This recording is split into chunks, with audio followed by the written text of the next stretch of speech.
I sent David a text to see if he's going to join us or not. Okay, I think we're ready to go. Okay. Good evening, everyone, and welcome. This is the February 4th, 6:30 p.m. study session for the Estes Valley Public Library Board of Trustees. Tonight we have two agenda items. The first is from the town of Estes Park folks regarding the plans for paid parking for the upcoming, I guess we could say, tourist season. But they'll explain that in more detail. And then Claudine will be sharing our 2021 operating objectives and goals for the year. So who's going to start, Vanessa or Matt? I'll go ahead and start. Thank you. Thank you. Good evening, trustees, library staff and volunteers, and any other stakeholders or members of the public who may have joined us. Welcome and thank you so much for having us this evening. My name is Vanessa Soulsby, and I am the Parking and Transit Manager for the town of Estes Park. And I am joined tonight by Matt Eisenberg, who is the General Manager of the car park here at Estes Park, which is our professional parking operator, as well as Greg Newhonen, who is our Public Works Director at the town. We are incredibly grateful to have some time on your agenda this evening to share information about our plans to implement seasonal paid parking in downtown Estes Park this summer, as well as some expanded and complementary, I guess that's both with an E and an I, seasonal public transportation options. We'll cover those briefly at the end, but our main focus this evening is really on seasonal paid parking implementation. We have a brief prepared presentation, which we'll move through fairly quickly because we want to reserve the majority of our time on your agenda tonight to leave plenty of time for questions. And before I turn it over to Matt, who is going to share our prepared remarks and just an overview of what we're planning for this summer, I just want to emphasize probably the most important part of why we're here this evening and why are we going to be conducting a number of public meetings throughout this spring and early summer. We genuinely want to use these opportunities to learn and adjust our plans as we move towards implementation and our opening day, which will be on Memorial Day weekend this summer. I know that I share a philosophy with Matt from the car park, as well as Greg and the town at large, that managing parking and transportation and overall access to our downtown core, it needs to be fluid, it needs to be adaptable, and it needs to be as frictionless as possible for our community, and especially for library staff and patrons and volunteers. And that's really, really at the crux of why we're having many of these community conversations. Because while we have ideas about what we'd like to do, and we have some guidance that's been set forth by the ordinances and resolution of the town of Estes Park that authorized us to move forward with seasonal paid parking this year, how we do it and how successful we are really depends on how well we communicate with our community and with our guests about what we're doing and why. So with that super brief introduction, I'll turn it over to Matt, who's going to share a little bit of information about the program that we're planning for this summer. Thank you, Vanessa. Thank you for the introduction. So yeah, as Vanessa said, I am going to try and move through this fairly quickly to leave plenty of time for your questions and feedback. So we are here to talk about the implementation of seasonal paid parking and answer those questions for you. Brief agenda, we'll start by talking about some dates. We'll discuss where you'll be seeing paid lots, how much it will cost for hourly parking and permit parking.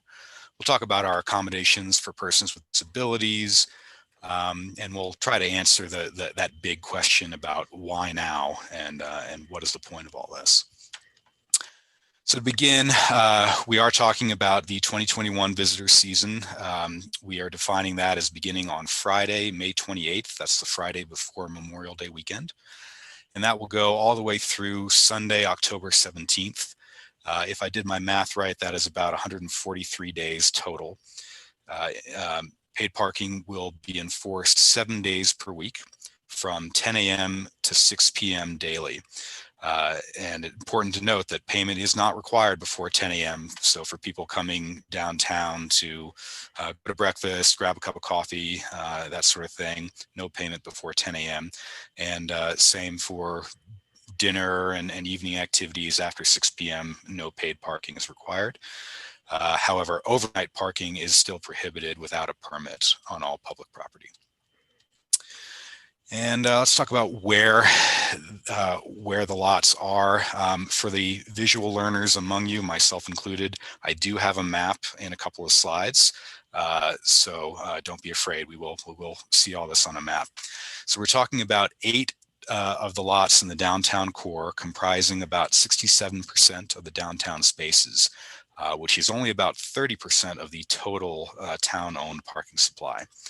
So the lots are the Town Hall Library, Bond Park, East Riverside, commonly known as the Dairy Queen lot, the Riverside lot, which is the one behind the wheel bar, the post office, the Weiss lot, which is the big long lot behind Bob and Tony's and Lonigan's and so forth, the Tregent lot, which is a small 17-space lot west of the Wapiti Grill, and the Virginia lot, which is where the Sugar Shack is.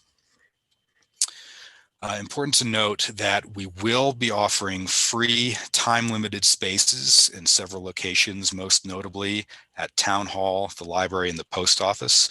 So those 3 public buildings will have free spaces dedicated for patrons of those buildings. And then we have some additional paid free time-limited spaces that I'll show you on the map. All other town-owned spaces will remain free and unlimited. So here's the map. So everything in green are the paid lots. So they've got Town Hall Library, Bond Park, including the street spaces on Park Lane by Claire's and on Elkhorn Avenue there. The Virginia lot is there, the Sugar Shack and the beef jerky store. East Riverside, Dairy Queen, Riverside, post office, the long Weiss lot, and then that small Tregent lot there. Everything in this purple shade is free and unlimited. So still a lot of parking in the downtown area that's free and unlimited. And then here in blue, these are 3-hour limited spaces on Moraine and West Riverside, and a handful of spaces on Virginia. And the yellow here are 1-hour limited spaces on Elkhorn and on Riverside. And then we also have some 30-minute spaces at the visitor center. How much will it cost? So hourly parking, if you're feeding the meter, will be $2 an hour from 10 a.m. to 6 p.m. That's 8 hours, or a maximum of $16 per day. New this year, we are offering a free permit for locals. Many of you probably saw that email that went out yesterday. This allows locals, anyone that resides within the R3 school district, to park for free without feeding the meters for up to 30 minutes per day in any of the paid lots. This permit is geared toward those locals that need to come down and run a few errands without taking up a significant amount of time that would otherwise go to paid parking. Payment options. So we're going to have on most lots 3 ways to pay. Majority of lots will have a machine that looks like this. This machine accepts cash through the bill acceptor there, credit card through the slot there, contactless credit cards there. Also, most likely Google and Apple Pay there. I still need to confirm with the town finance department that our payment processor can handle that. And we will not be accepting coins, so just cash or credit card or Google Apple Pay. Really easy to use. These machines are designed to work with license plate numbers. So instead of printing out a receipt that you then have to walk back to your car and display in your dash, all you need to do is type in your license plate number on the keypad here, select the amount of time you want, and submit your payment, and then you're done. All of the lots will also have 2 different mobile payment options. The first I'm going to talk about is called Park Mobile. That's their icon. Park Mobile is an app you download on your smartphone, and that's what it looks like. Again, really easy to use. You set up your account. When you get to the lot, you enter the zone number that will be printed on signs on the lots. You select your duration. You enter your payment method, which it will save if you choose to enable that. And then you select your license plate. You can register multiple license plates if you own multiple vehicles. And you click Start Parking, and that's it. Again, nothing to display in your car. It's all based on your license plate. One of my favorite features about Park Mobile is the ability to extend your parking session without having to walk back to the lot.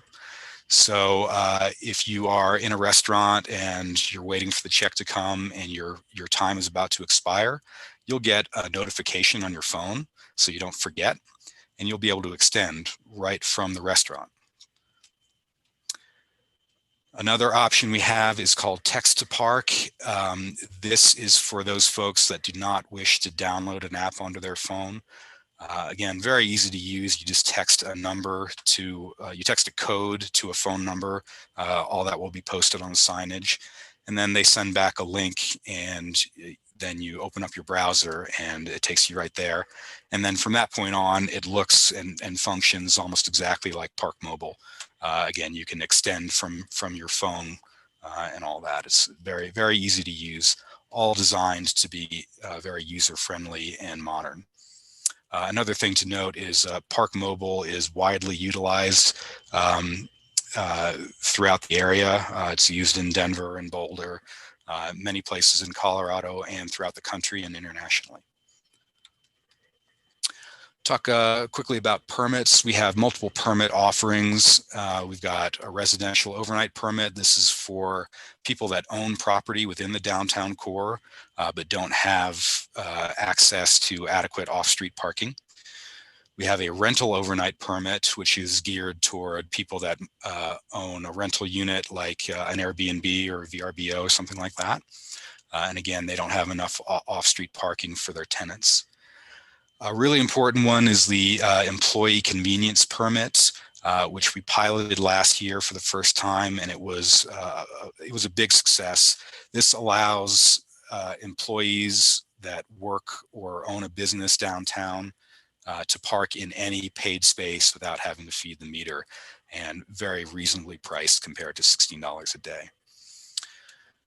We also have overnight general permit, which is available only at the events complex. This is for people that use the hiker shuttle to go camp in the park and want to leave their car someplace. Also overflow parking for people that don't have enough parking for their visitors and so forth. Another new permit this year is the commercial loading permit. This is for marked commercial vehicles conducting private business on public property. And then there's that local permit. Again, that permit is completely free of charge and available to anyone that resides within the R3 school district. Permit registration is available online right now. It's live.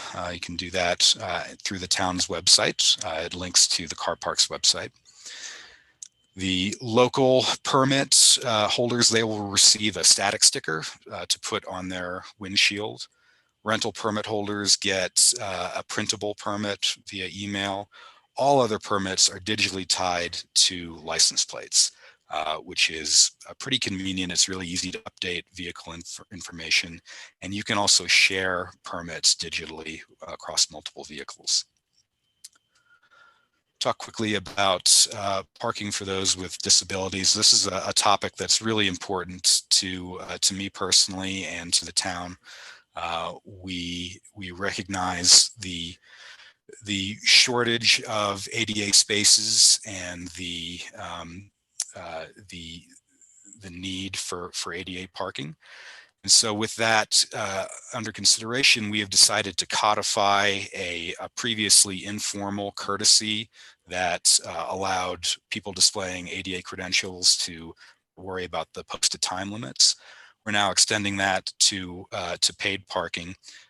Any vehicle displaying a valid ADA placard or license plate or disabled veteran license plates are exempt from payment anywhere they park, even if the ADA stalls are full and they park at a non-ADA stall.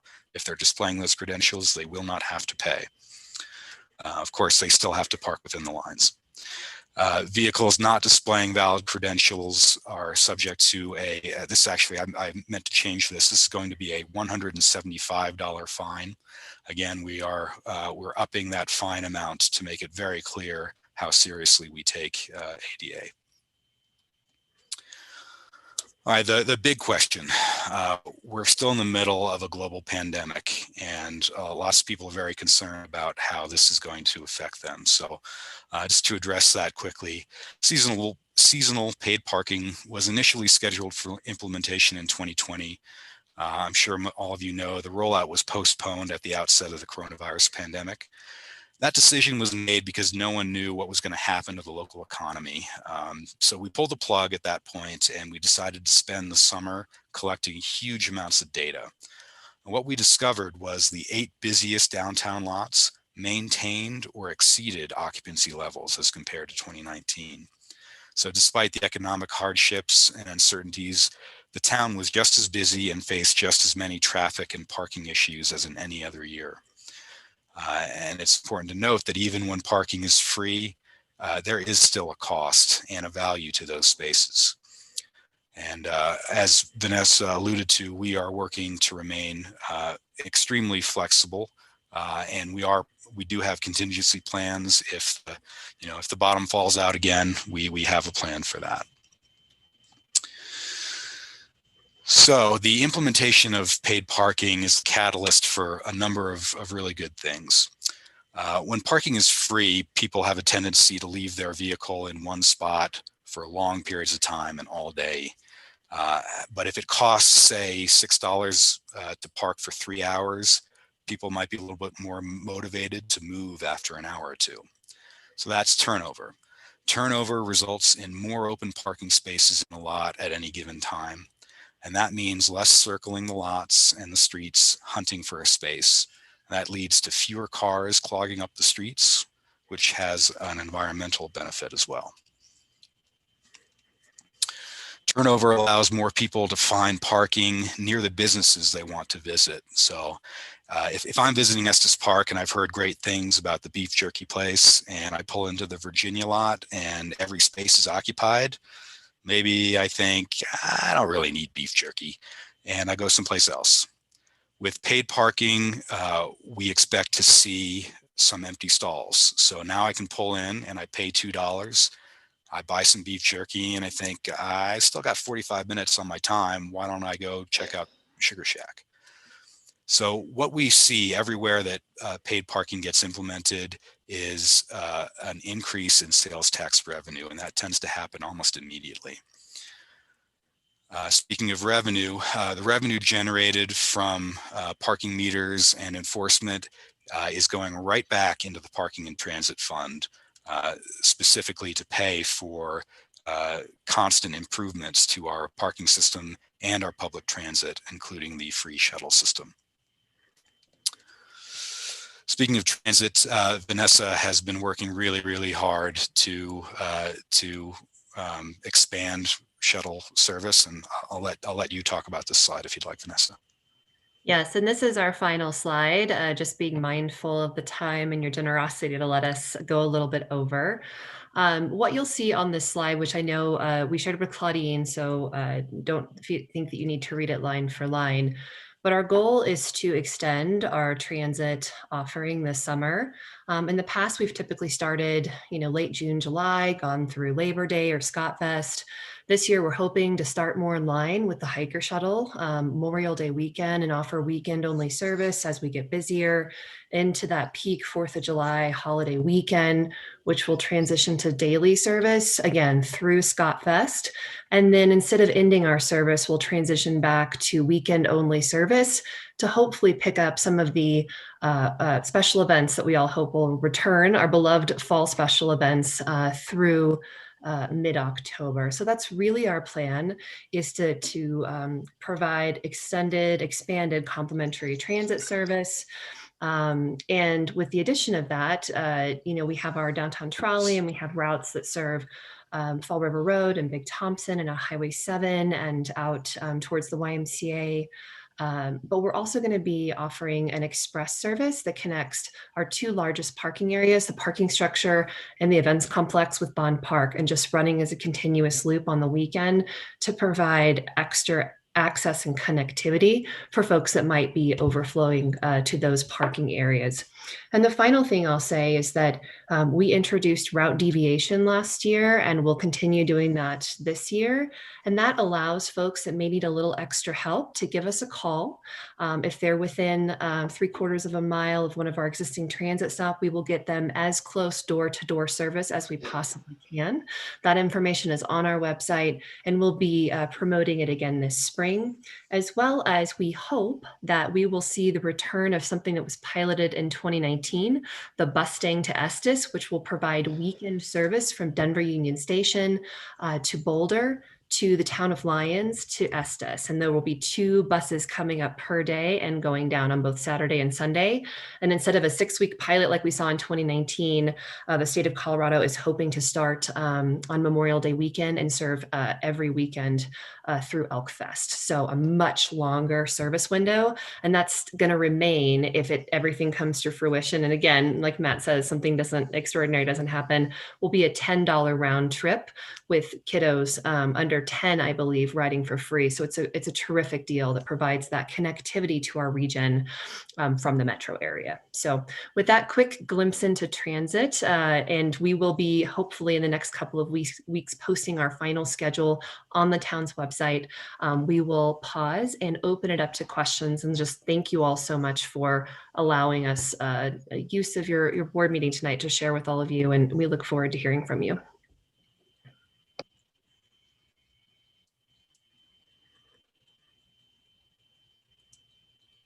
Okay. All right, we'll open it up. Board members, Annie, Claudine, anyone have some questions or comments about this? Okay, yes. I think at one time there was discussions about some short-term parking options for the patrons, for instance, to pick up books. Is that it still exists? Yes, that's reflected in those free spaces, free time limited spaces that I mentioned. Actually, one of the issues that we wanted to get some feedback from you was what those time limits should be. My understanding is that they used to be limited to 15 minutes. They currently don't have any posted limit. And we wanted you all to think about what a reasonable time limit might be based on how your patrons use your facility. Okay, thank you. Bill, did you have a question? Were you raising your hand?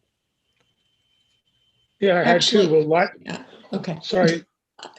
Go on, Kate. Okay, I just had a follow-up to that. Is there anything that's going to be required on the car, a sticker or something, so we know that it is a patron of the library using it and not an outside person? No, and that is why the time limit is necessary. Okay. So that I would again the actual number. We want feedback from you because we don't really know how long people typically use the library, but I would suggest probably not more than an hour. Max 2 or 3 hours, but yeah, without. There are some things that we can do if you end up having overflow, if you have too many people that want to park in those spaces and not enough spaces. That is something that Vanessa and I wanted to talk to you about as well.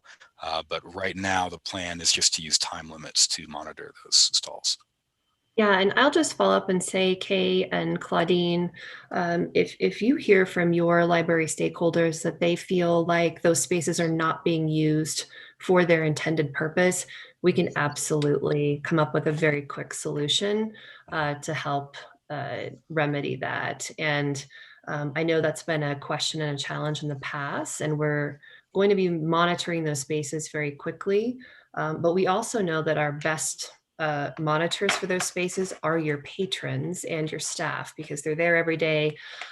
So we would definitely welcome your help and thoughts on the best way to make sure those spaces are being used as they are intended. Go ahead, Claudine.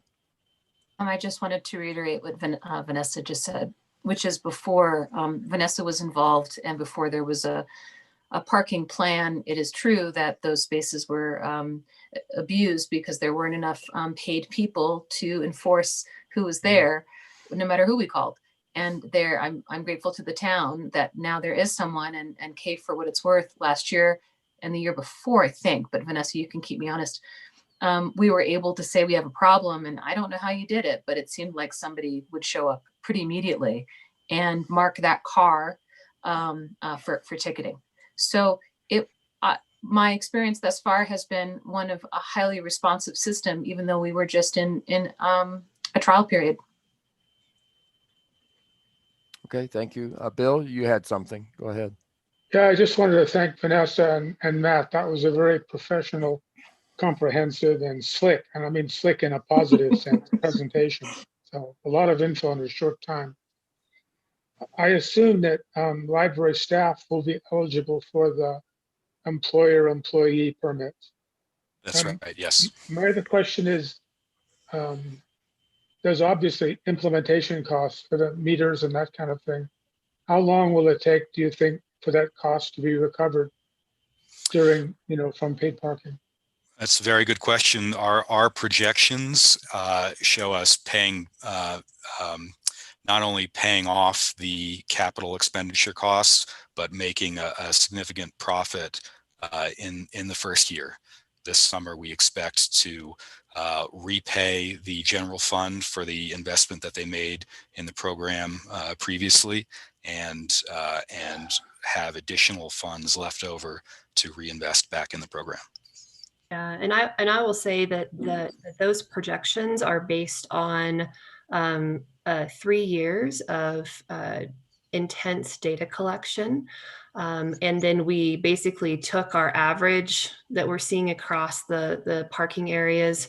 And I think we took about 10% or more off the top. So we're being extremely conservative in our revenue projections, and we're basing it on actual parking utilization that we saw in the field, even during a COVID year. That's one of the points I want to make. The second one is, I know that I'm incredibly grateful to the town board for their foresight in fall of 2019 when they approved paid parking originally. We set up a special revenue fund for parking revenues. It functions much like an enterprise fund whereby we pay our own way. We pay for what we're spending. And then hopefully once we generate net revenue, we plan to invest that net revenue back into the areas in which those fees were collected. So parking lot improvements, potential future infrastructure, if that's what the community desires, as well as improved transportation access. So we really want to be very transparent about where we're collecting those fees and how they're being reinvested back into the community, specifically to support better parking, transportation, and access. Annie, yes. Is there any plan to increase the number of lots as you move forward? Yes, that's a great question. So we are it's 2021. We're moving into year 3 of implementation of the downtown parking management plan. For those of you who need a little extra help falling asleep, you can find the full plan and all of our implementation efforts on estes.org/parking.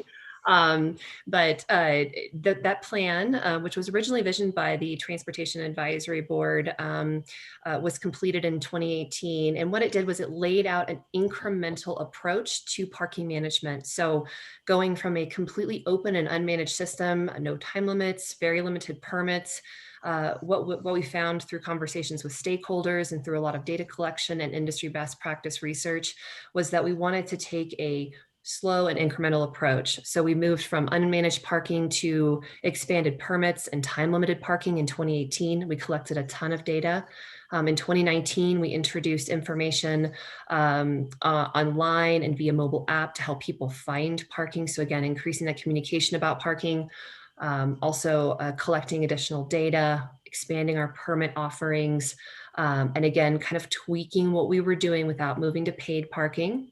And then what we found was that we were making a little bit of progress in terms of trying to open up those spaces like Matt talked about, increase turnover, spread folks out to the different parking areas, but we weren't making enough progress. And so what you're seeing this year is actually represents the second phase of the downtown parking management plan, which is the introduction of seasonal paid parking in some areas. We'll collect data again this year, see how we're doing. And the next potential step, phase 3, would be introducing paid parking into more areas, probably the entire core of downtown. Again, to encourage folks to park in some of the larger parking areas, the parking structure in the events complex. Phase 4, if we get to that point, would be investment in additional parking infrastructure. And thankfully, with seasonal paid parking, we will potentially have a revenue source to make something like that happen, again, if it's the desire of the community. So we are moving through a thoughtful plan that was based on a ton of stakeholder engagement, a lot of data, and a lot of input and time from both town staff and the Transportation Advisory Board, which is a citizen group. Lynn, you need to unmute. Is there any plan to designate certain places as employee places? It's easy to envision employees taking the more desirable places and then they're not available for guests the whole rest of the day. That's an excellent question, and we did consider that. In fact, up until the end of last season, that was the plan, to have dedicated employee parking. And initially, we were thinking there'd be some spaces in the Town Hall Library lot, a portion of the Weiss lot, and a couple of other areas in the Virginia lot too. What we decided, based partly on the success of the employee convenience permit, is that is not an efficient use of parking spaces. What you do when you dedicate spaces for that purpose is you end up with a lot of empty spaces on a given day. So you may have visitors circling the lot looking for spaces while there are 5 or 6 empty employee spaces right over here. And we decided that was not a positive thing to have for the community. And the employee convenience permit was so successful, and we had such good feedback on it. It's much more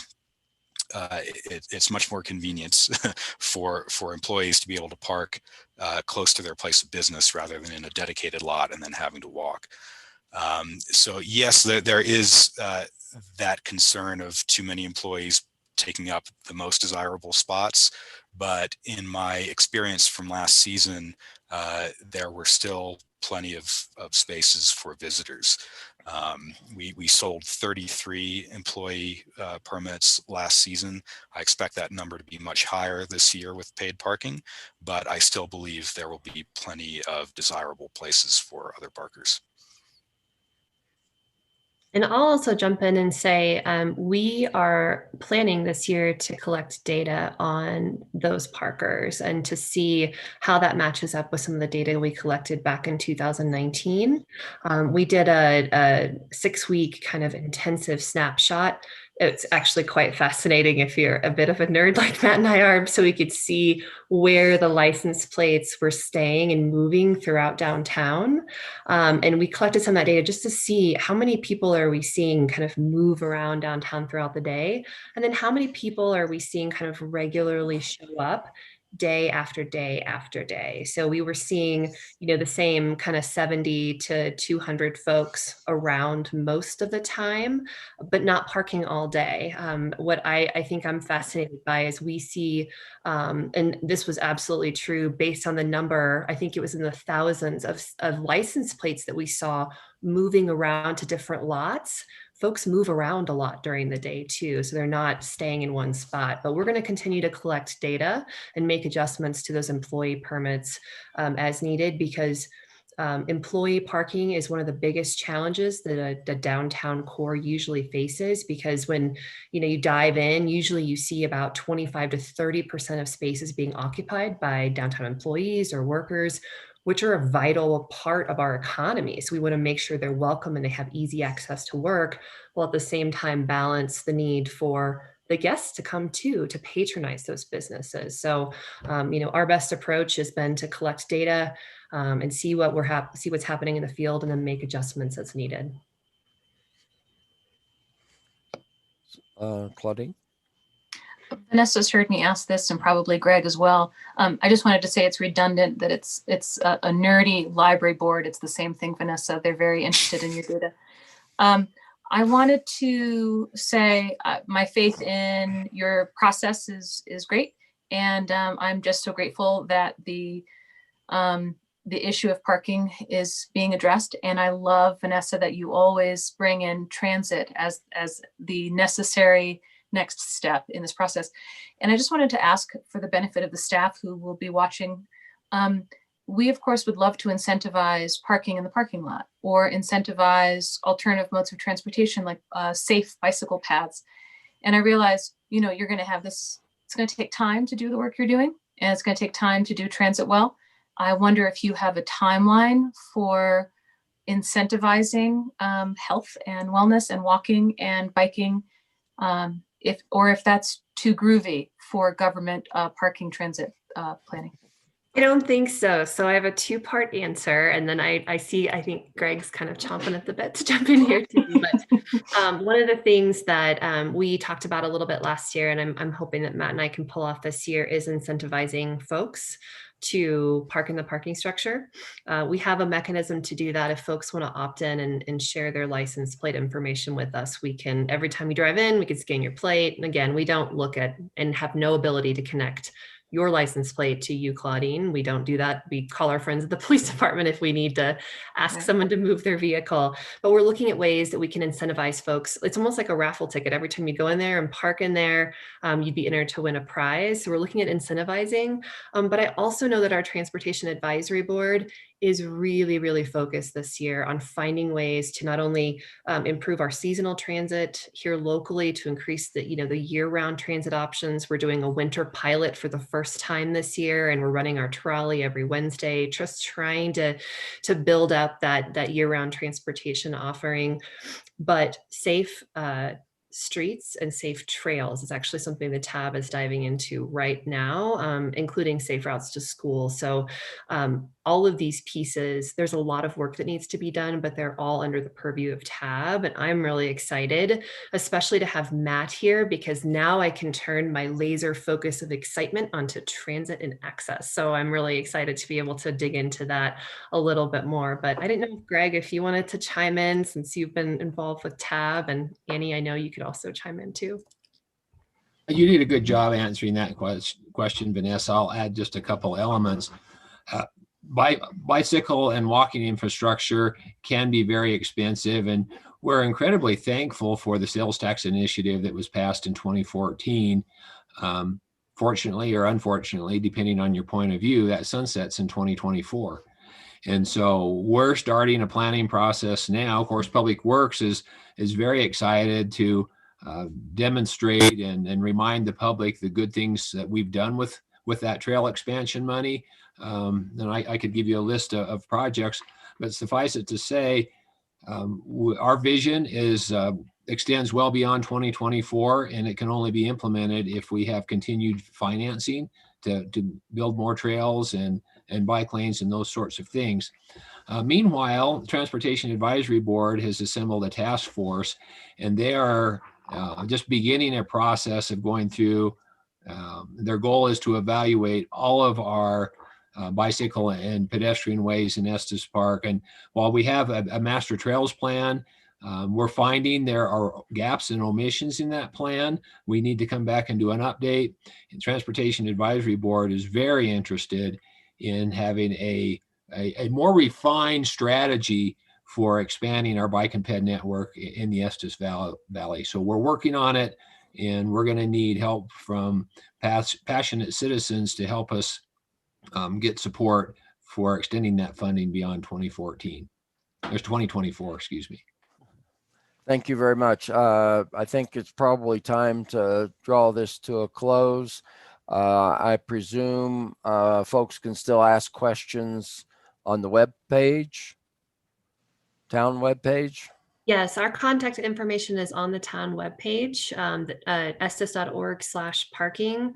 And I know that Claudine also has our contact information. And you all, again, thanks again, are hosting a weekly office hour session for us to just talk to folks and open up space to share what we're doing. So there's also, you can also find us on the library's website as well. Yes, we had the first one of those today and it went very well. Good. You had John, a good I would attendance? also, I'm sorry. Did you have a good attendance today? Is 2 people good? For Hopefully the first that'll meeting, I increase. thought it was pretty good. Okay, that's fine. Yes, Claudine. I just wanted to turn it back to you after this, but to say Vanessa and Greg and now Matt have, I would say, been excellent neighbors to the library.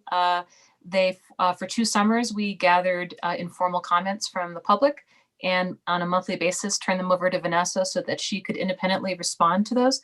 And she's had those office hours in the past, just as a reminder. And the last bit for the trustees on a governance level is, remember, the most opened emails. All we have to do is put the word parking in a press release from the library and it has the largest open rate of our patrons. So they really do care. I wish it was authors. I wish it was early literacy. Alas, it is parking. So we are taking it seriously and we'll continue keeping our lines of communication open. Good. I would suspect that the most comment that you might get is the locals free permit of 30 minutes versus maybe an hour.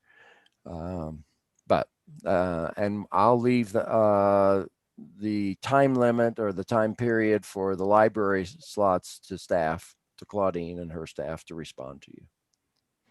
Okay. Thank you all very much. All right. Thank you for being here tonight with us. All right. Thank you all. Bye, Matt. Bye, Greg. Bye, Vanessa. Bye. Thank you. Okay, Claudine, we'll turn it over to you then on the strategic plan and objectives. Thanks. Everybody need 10 seconds to transition from parking, which I wish were not the most important item. We're going to talk about the things that are important that are not parking today, the remainder of this time. If you have a chance to open up the document, I did not put a PowerPoint together. Vanessa always makes everything look so professional and easy. I regret I merely have the document I sent you. If you'd like, if it's necessary, Joanna will put it up. I don't find documents up on the screen easy. They're dense and hard to follow, but happy to do that if that's the preference of the board. I really will take no more than 10 minutes, John. I know we lied about parking taking 15 minutes. Sorry, everyone. That's all right. But I do think I can review this in 10 minutes and then do most of the work with Q&A. So Okay, I wanted to, if I may, Claudine, Yeah. we pretty much have the same 5 goals that we've had in the past. And Yes. so you're going to highlight updates, changes mostly? yes, Okay, thank you. that is the first order of business, John, and I thank you. There's not a new strategic plan. This is the same plan from the past 3 years that I am proposing to the board. Certainly in 2021 is our plan for 2021 to 23.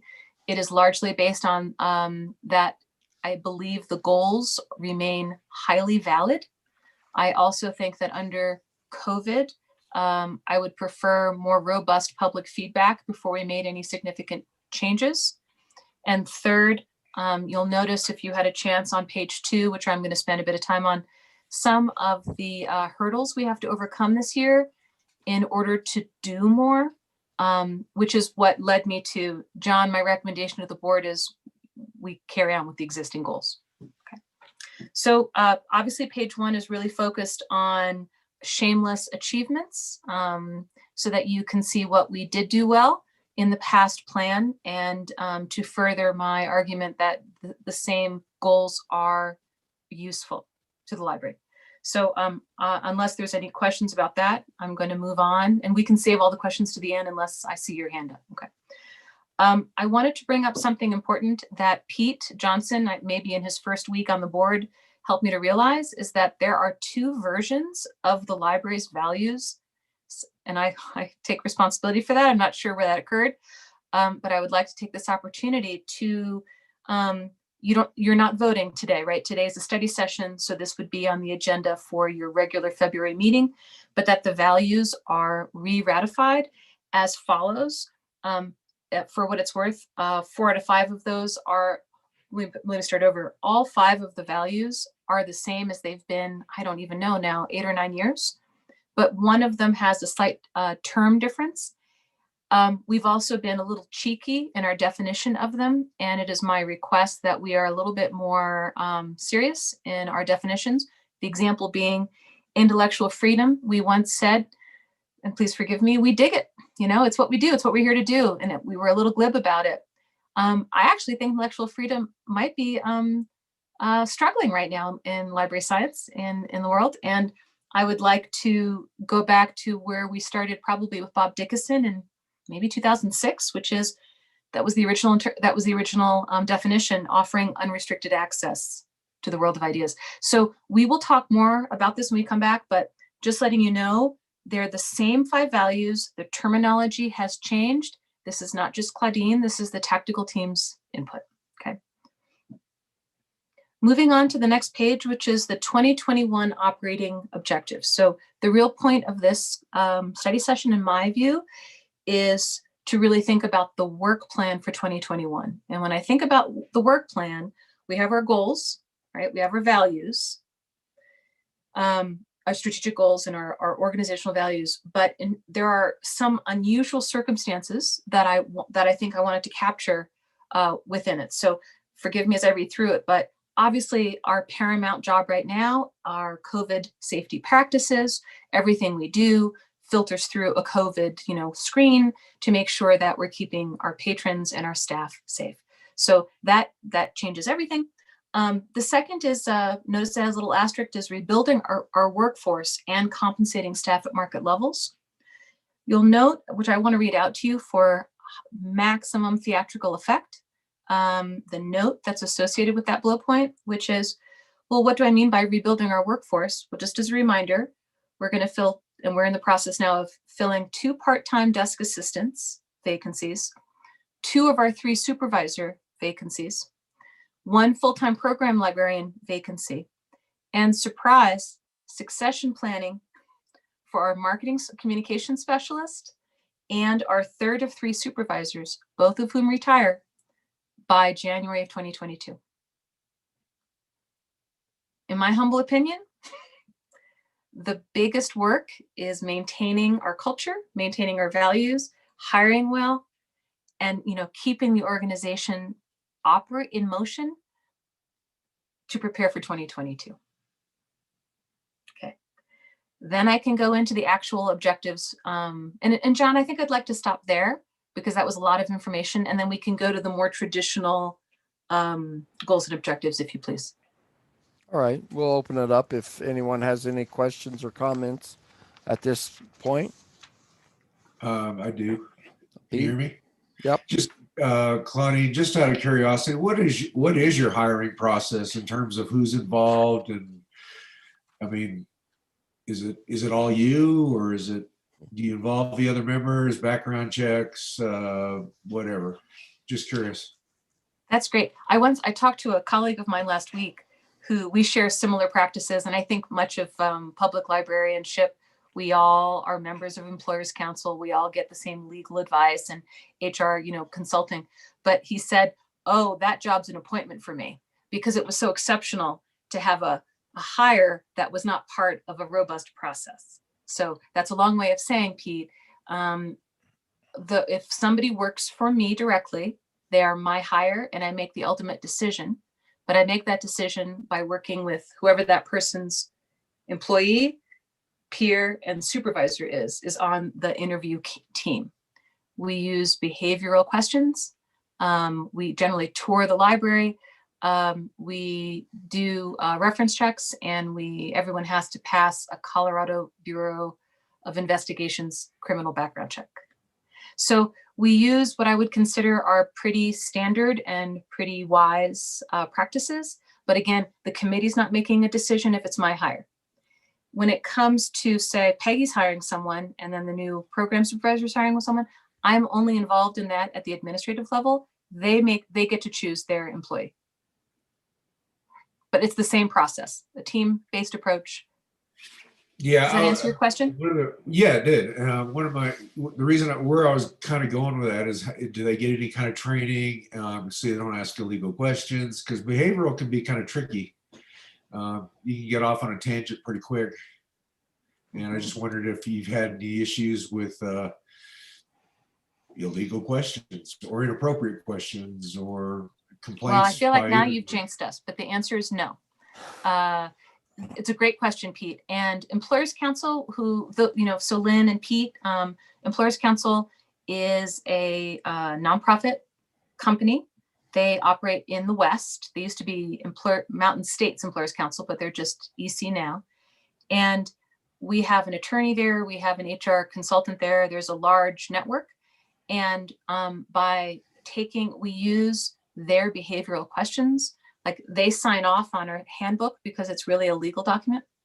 They sign off on job descriptions. So we do 95% of the work as best we can, and then we run it through their filters. So that's a long way, Pete, of saying the process requires that the questions are legal.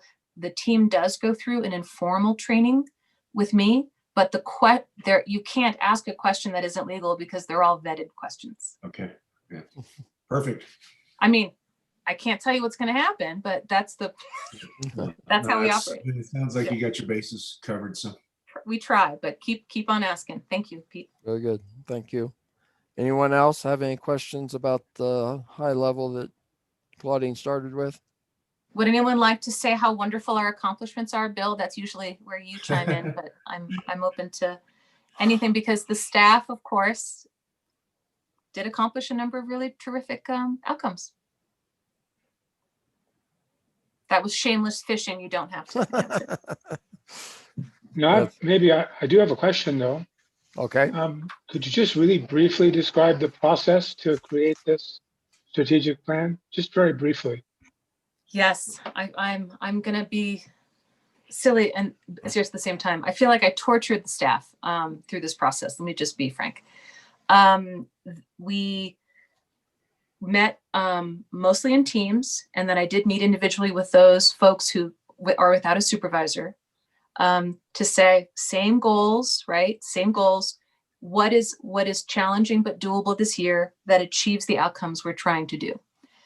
You'll notice, for example, that we'll use, I'm not going to use the first one because I use it so much. I feel like I've pummeled the early literacy staff, but you'll notice every objective starts with staff will. And then it ends, the measurable, the performance measure is what is the outcome to the community or the recipient of that service or process. So all of these have been negotiated or worked with by the people who are actually going to do that work. The dates, the outcomes, and more. So Bill, the process was, back when we used to work with Bob Dickinson, I'll tell you what this process told me. I can't wait to work with Bob again. He made it simple. There was no pain. He saved a lot of time. And under COVID, I was really like calling people and saying, does this sound right? Is this what you said? Can I negotiate this instead? So, and then through this process, Bill, we did lose additional staff members, right? People left. So we had to go back again and say, okay, we're going to do something different or delay it until 2022. You have noticed, I'm sure, that objectives under consideration for future years is pretty long, right? Because those are all the things, frankly, that were removed during the process. I hope that answers your question. Yeah, thanks. Just a Gestalt observation. I mean, this is all work on top of the regular library work in a way. It's all about improvement. And I don't know the details of how the library operates, but it seems like a wonderfully ambitious plan. So I hope if you don't achieve all those performance measures, you're not going to beat yourself or your staff up. No, that's our job. Okay, let's move along, Claudine. Bill, you should have closed that door right away, but thank you. Can I ask one question before we move on? Please. And I agree with Bill's assessment. I'm also looking at this incredible list of all the things, and one of the reasons I think that you are so successful at getting all these things done is because of your culture. And so thinking about that hiring and that process is really important. But how do you foresee maintaining that or creating that new culture? I mean, these are major players that are leaving. It's big shoes to fill. So maybe what are you thinking? And this may be not an appropriate question, but it's on my mind. How do you bring folks into the culture? And then how do you use this as an opportunity as well to build something new for the future? I love it, Beth. I think I've thought through everything but that last bit, which is how do I use this as the, every problem is an opportunity, right? You're right. And so I've already been in conversation with so we have a dedicated consultant at Employers Council. We love her dearly. It's sort of like wisdom on speed dial with personnel. And so, for example, she gave me great advice I said, all right, this is the first time we're going to be interviewing remotely. Like I feel like we've been happily operating in the 80s and 90s where we expected everyone to show up in person. I said, how do I do this well? How do I avoid, I've never done it before. What are the legal problems? And her main point was, you have to loosen up expectations. People will be in their basements, in their laundry rooms. Allow folks to have digital backgrounds. It lets them cover up the kitchen that's behind them. All of these points I felt of logic and compassion, kind of love and logic. So she's giving us guidance, Beth, but perhaps not very far off. Like I'm kind of hitting her with, this is what we're going to be doing in the next 6 weeks. What do I need to know? We've taken, we're actually training the staff. Like we actually go through conversations about values. Like, how does this go? How does this work with our operational values? Is this real? And the last part, which I think is a bit of a conflict that I haven't resolved, is the best advice I received and I give to new supervisors is, please be a great listener for 6 months. There's so much to do, but just please pause. We have really, really smart people on staff. Do a lot of listening before you make any changes. And it's really a way of also allowing us to infuse them with our culture. But we're in a bit of a pickle, I think, in that it'll be a long time that we'll have moved the ship forward. I feel like we're kind of in status quo for a lot of good reasons. And I haven't figured out, how do I reconcile good listening with let's get this party started. The opportunity, give me time, and your ideas are very welcome. What are the new opportunities here? I'll think about it and I'll bring that up with the staff. I bet they'll have great suggestions. Definitely. Thank you. Thanks. Sorry, John. Ready? Oh, were there any other questions about the first half? Okay. So we'll start with, I won't go into detail as much as I'm going to on the very first objective. This objective is probably our most ambitious, and it involves a lot of things. It involved assumptions on partnerships and availability and influence that have been unavailable to us under COVID. And that is that we are working in partnership with the school district, with our preschoolers, with EVICs, and more. We've certainly received funding now for it to really make an impact on school readiness for kids. And it's very challenging. I don't use that as an excuse. I just reported up that having that, ask a teacher, having that kind of impact from a distance, it's a significant problem. So just know this is one of the few objectives that the measure is not this year, next year. In many ways, it's not even the year after. I really should have said by January 1, 2024. Right? So all the players know our interest in this, and we've been in conversation with United Way and other partners who are helping us with collective impact models. But just letting you know, this one is ambitious, and I have asked the whole programming team to essentially subordinate what we've hired them to do, right? To keep doing it at a lesser level in order to support this early literacy value. So please don't expect anything anytime soon. It's a slow moving, the flywheel is just starting to get pushed. Okay. It's a big one. We could spend a lot of time in each one of these. I think that the rest of focusing on early literacy skills is we only, have those two objectives. Is we've got our monthly virtual clubs, which we think will be going probably through summer, right? We don't really know what's going to happen with COVID. We don't really know what's happening with people getting together. So we're sticking to this for 2021, and that attendance will double. Okay. Goal number 2 of enabling lifelong learning is what we started the latter half of last year, which are these sort of grab and go kits. They are fairly popular. At least we've got our power users who are heavy users of it, expanding it out further. We've created these kit level report cards. So everything is going to be data driven. The patrons tell us that it was valuable or not. And of course, we can use numbers as well. The reason why that is so small is that was being built with an employee that's no longer, that position is empty. So the rest of that programming team, they're doing their job and that job and planning for another job. So status quo, guys, for a little while. Enabling a greater sense of community was once a very broad, that was what Diana did, right, back in the day. We've really narrowed it down in terms of just objective A for the literary experiences. Please know that the employee who does that, Cheryl, does a monthly book club, right? She does a great job with it too, Cheryl. But what we're going to focus on are the quarterly ones. That's where we're going to put our extra emphasis on our quarterly book clubs. And she's pursuing one right now on for spring, because early literacy and EDI, which is equity, diversity, and inclusion, are two kind of bigger themes, right, that we're integrating into operations. She's looking at, well, what can we do in spring around one of those priorities, okay, in terms of community reading. You'll notice it's a lot of qualitative measures as opposed to quantitative just during our COVID year. But you'll also notice on objective B, I underline a diversity of. That is a recommendation of the tactical team to change that objective. It used to say we engage the community, right? Which is great. But now we're saying, okay, we're going to do our best to actually focus on getting people who don't usually use the library to participate. So you'll notice that we identify specifically English language learning residents.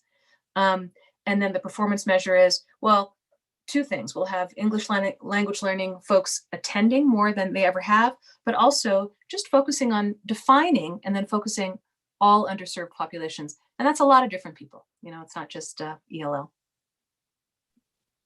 Claudine? Yes, ma'am. A question. Under number 2, it says half of all the library programs will have at least two English language learning attendees. How will you know? So we used to do a pretty poor man's approach, Kay. When Diana was with us, she would attempt to identify in the programs folks who were new to the program, and for whom their surname was Spanish. It was a very poor but simple way in which to do it. Of course, that has its own EDI problems. So at this point, we're going to ask folks to self-identify. Okay. And it's a great question.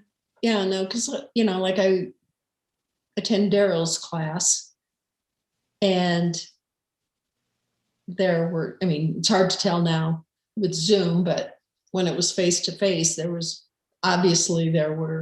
people that English was a second language and they didn't do real well with it. But it's like, how would you know they're there? Mm-hmm. So much of what we're relying on, Kay, with these are, and it's something we're working on behind the scenes in terms of reporting well, is how do we get kind of constant data without peppering people all the time with too many surveys, but at particular programs, asking people to spend 30 seconds. Could we please have 30 seconds of your time and to ask a certain variety of questions that will yield results for this plan? Okay, it's a great, right. To me, I think it's tricky, but I'm not sure how else. That's the staff said, I think we could do these two things. Okay. Yeah. And you might also make sure you reach out to the instructors because they're going to, by the interaction, they're going to be able to tell too. But that measurable, I think, is going to be very difficult. It's noted. Okay, thank you.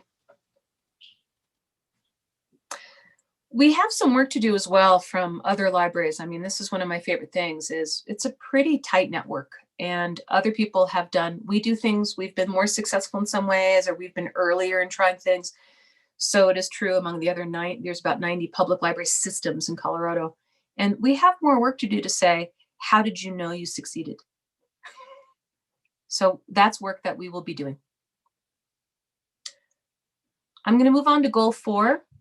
The big change from the last 3 years here is that at one point digital was so new and exciting and different, and the money we were asking of the Friends and Foundation specifically to fund these new platforms, which are so pricey, and Lynn, we're going to talk about that tomorrow, you and I, but it's now par for the course, and so we've put them into one objective, and but that one objective has more tasks or projects associated with it, but we're going to consider the performance measures for both. We're no longer, our proposal to the board is we're no longer parsing out whether materials that are physical or digital are adequate.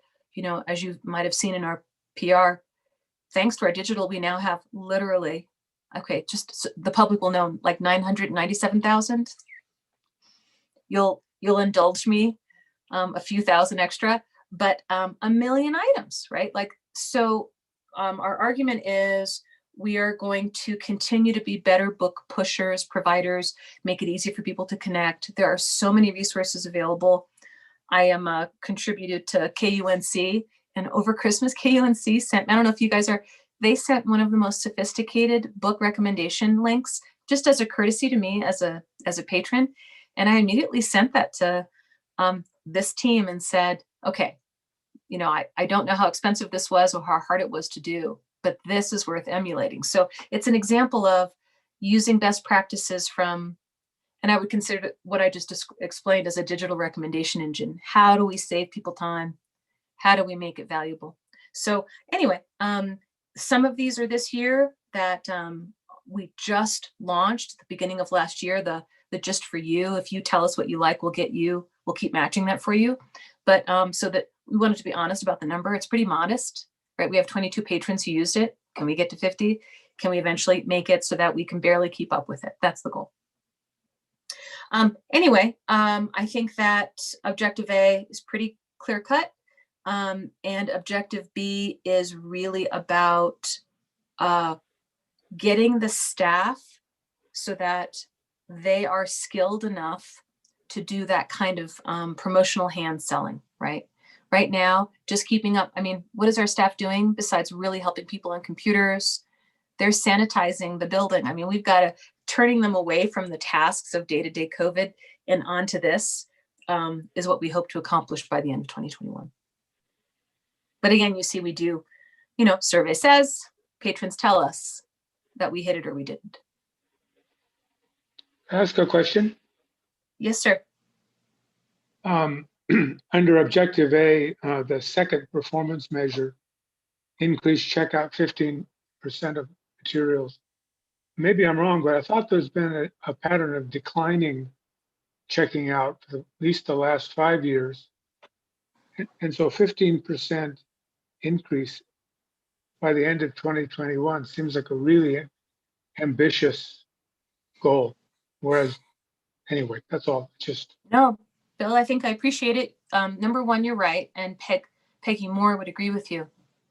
And by the way, Peggy Moore just had another grandbaby yesterday.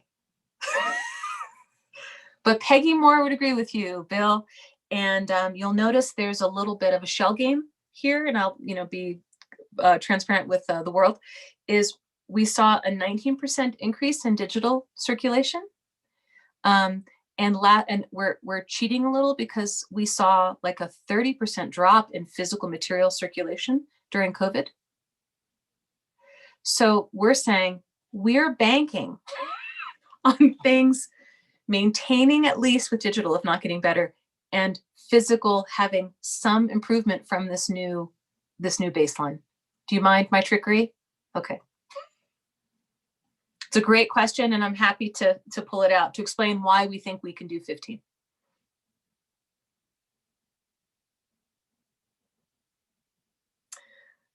Okay, I think I skipped over something too early, which was something is new. I apologize.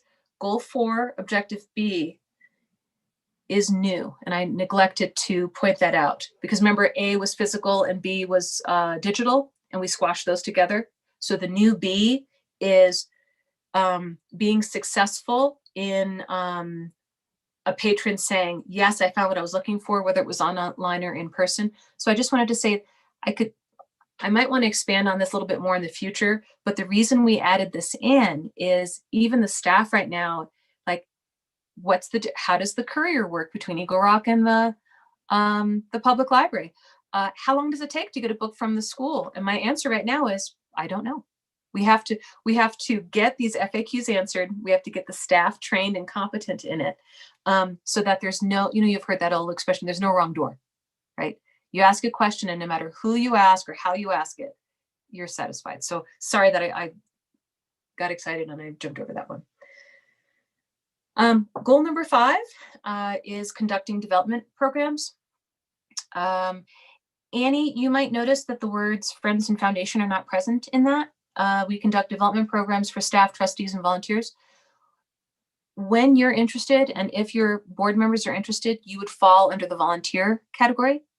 I think it was once spelled out because at the time, 4 years ago, we saw you as a separate volunteer group, which you are. But at this point, the library will not be doing training just for you. So I just want to pull that out, that this is an old term. Those words are missing, but Annie, if there's, we're on the same team. And these are things that your board could attend, but we're not doing training for your board. Does that make sense? Okay. So obviously everybody will go through some kind of EDI. As you might know, some of you might know the tactical team, the supervisors, we're waiting until we have a full house. We have an EDI assessment person in the wings. We're hoping to sign a contract with her in the next few weeks. But the whole staff is only going through one training, which is unconscious bias. And I believe John and Lynn are both working on this kind of pilot program for trustees across the state. And I love so the tactical team, the in-house supervisors, it's like 12 hours.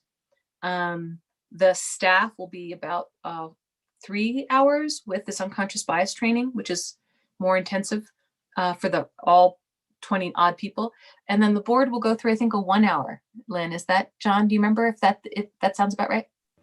I don't think we've established the details on that. Lynn's going to talk to us during the government affairs about the session that she went through so far. And we'll establish that with the board in the coming months. Very good. My point is, it's not one size fit all is my main message. Okay.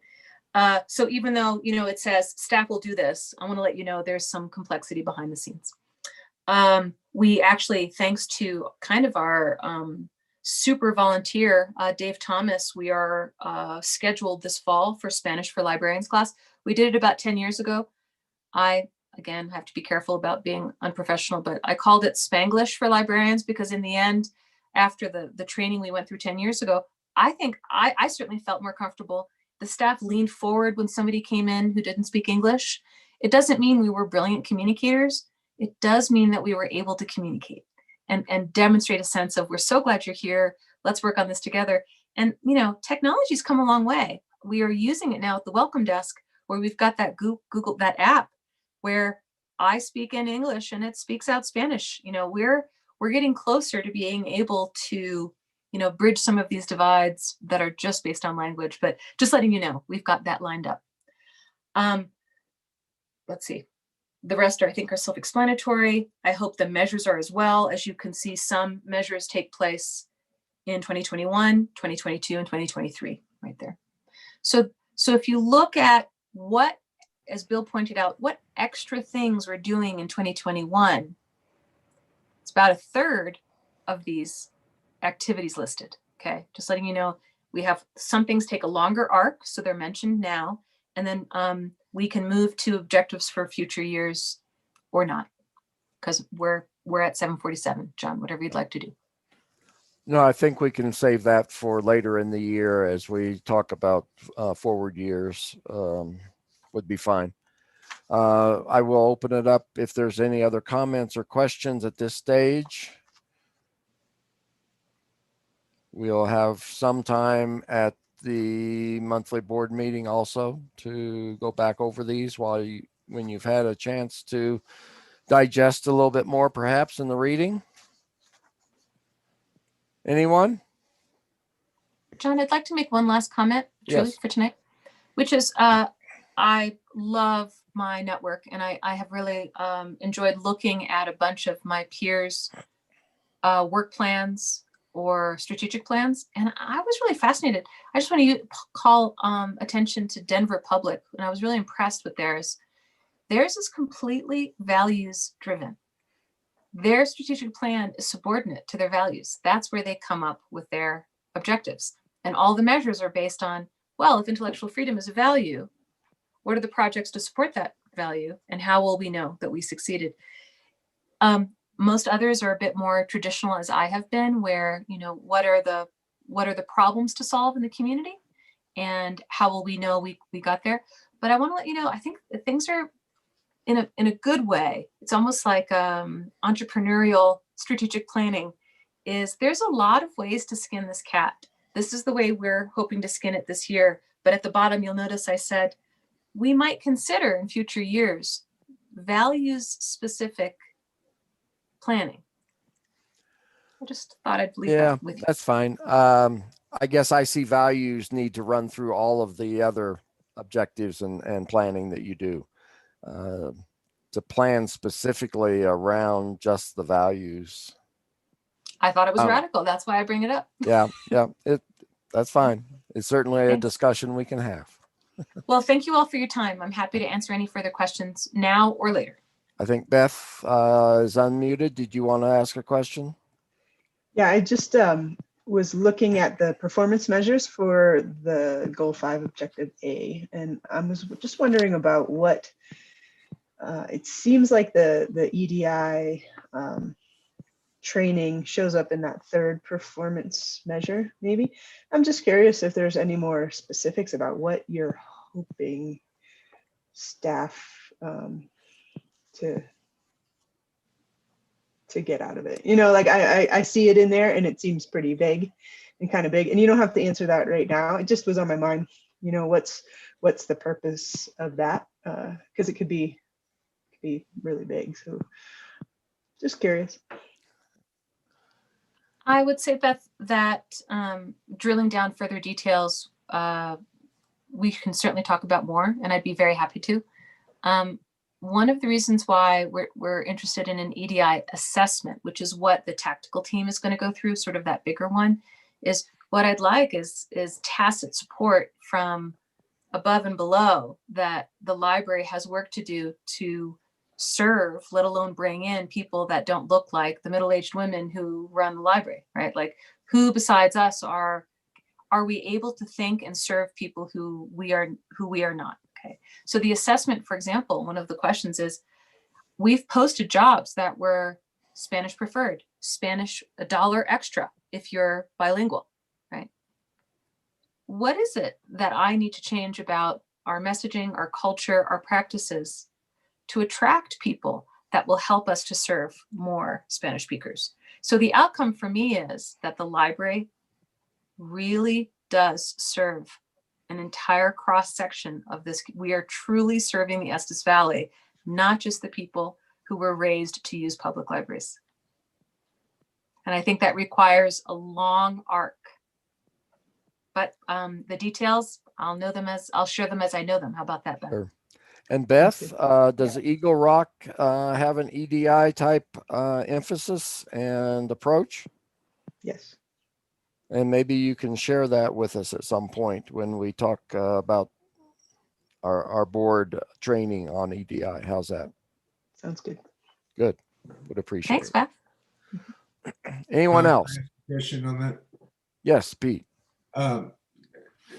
Claudine, are these just out of curiosity, are these objectives or metrics built into the objectives individually with your staffs? They will be. They always have been historically, Pete. Okay. The staff got a reprieve in 2020 in terms of their performance planning. Once this is through, that's Joanna, I'm sure we can't see her face, but she's nodding and smiling with you that as soon as this is done, this then integrates into the performance plans for each of the staff so members. they can set up objectives that are aligned with this. Yeah. Great. Correct. Thank you. Joe, you should come on and just say, thanks, Pete, because I've been telling you, Claudine.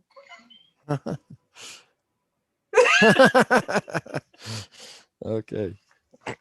Okay. We've had a little bit longer than usual session, but hopefully it's been very beneficial. And as I say, on this portion, you'll have at least some opportunity if you think of things and give more consideration to this at the February board meeting. We will accept this plan, but it's library directors and her staff's plan, and it's up to them to tell us what they want to do. So, okay. Anything further, Claudine? Bill, enjoy Sedona.